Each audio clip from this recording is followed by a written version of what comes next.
ESO's Paranal Observatory in the Atacama Desert. An ocean of calm and scientific investigation. But not today. Film crews and actors have descended on the site, recording the latest James Bond blockbuster, and the Paranal Observatory has a starring role.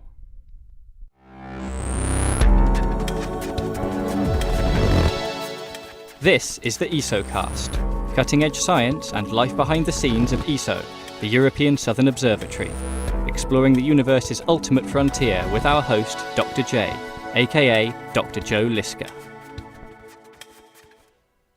Hello and welcome to this very first episode of the ESOcast. This brand new vodcast is dedicated to bringing you the hottest science and the latest news from the European Southern Observatory, home to the world's most advanced telescopes. For this first episode, we actually have some rather unusual news to report on. One of ESO's sites in Chile, the Paranal Observatory, featured prominently as an exotic location in the filming of the movie Quantum of Solace, the latest adventure of that most famous of secret agents, James Bond. Paranal Observatory is home to ESO's Very Large Telescope. Boasting an array of 4 giant 8-metre eyes, it is without a doubt the most advanced telescope in the world. Paranal is located on a mountain 2,600 metres above sea level in the Atacama Desert, thought to be the driest place on Earth. The high altitude and extreme dryness make it perfect for astronomical observations. But the conditions at Paranal come with a price. In this forbidding desert environment, virtually nothing can grow outside. The humidity drops below 10%, there are intense ultraviolet rays from the sun, and the high altitude leaves people short of breath. Living in this extremely isolated place feels like visiting another planet. So it's no wonder the site was chosen to film Quantum of Solace. The movie continues the story of secret agent James Bond, played again by Englishman Daniel Craig. This time, he's determined to take revenge on the organization that caused the death of the woman he loved. And it's this quest that brings him to the desert.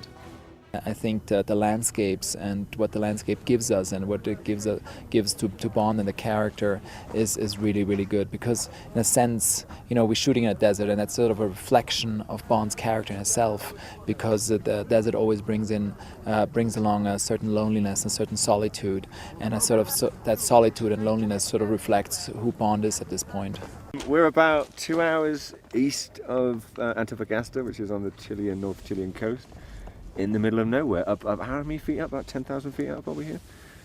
We were lucky enough to be accepted up there, really, because it's a research centre. So we were very privileged to be filming up at the observatory and using it for one of our key locations in the movie. It's a stunning place.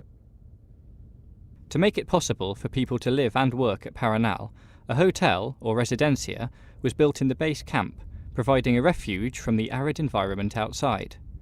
Here, returning from long shifts at installations on the mountain, the crew can breathe moist air and relax, sheltered from the harsh conditions. The residencia's award-winning design, including an enclosed tropical garden and pool under a futuristic domed roof, gives its interior a feeling of open space within the protective walls. It is a true haven in the desert.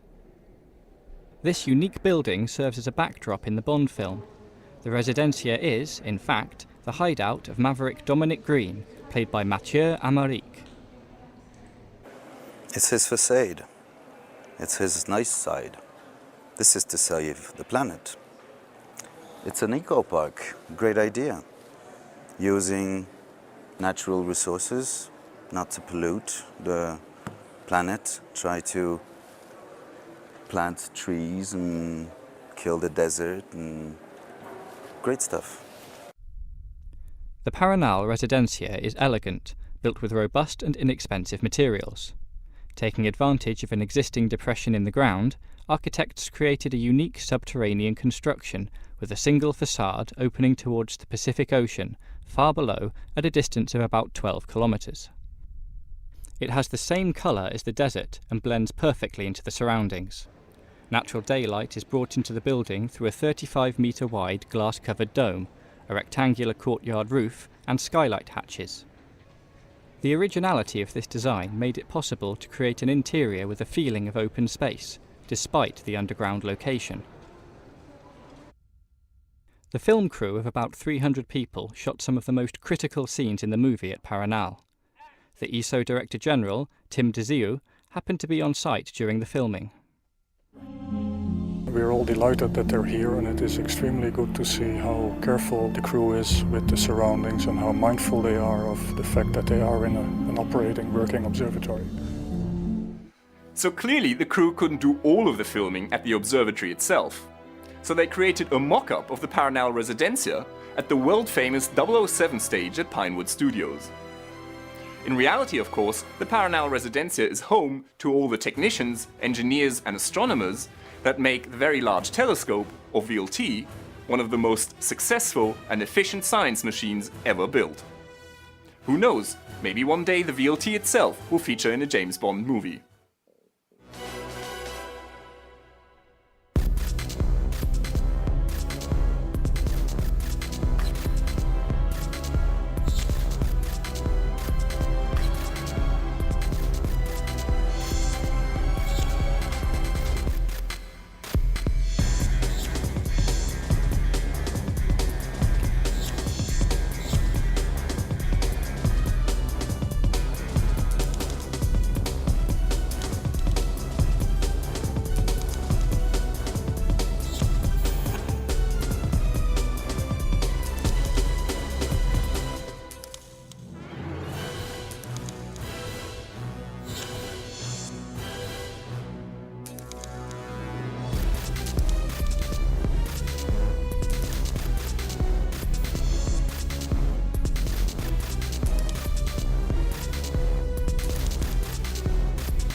This is Dr. J, signing off for the ESOcast.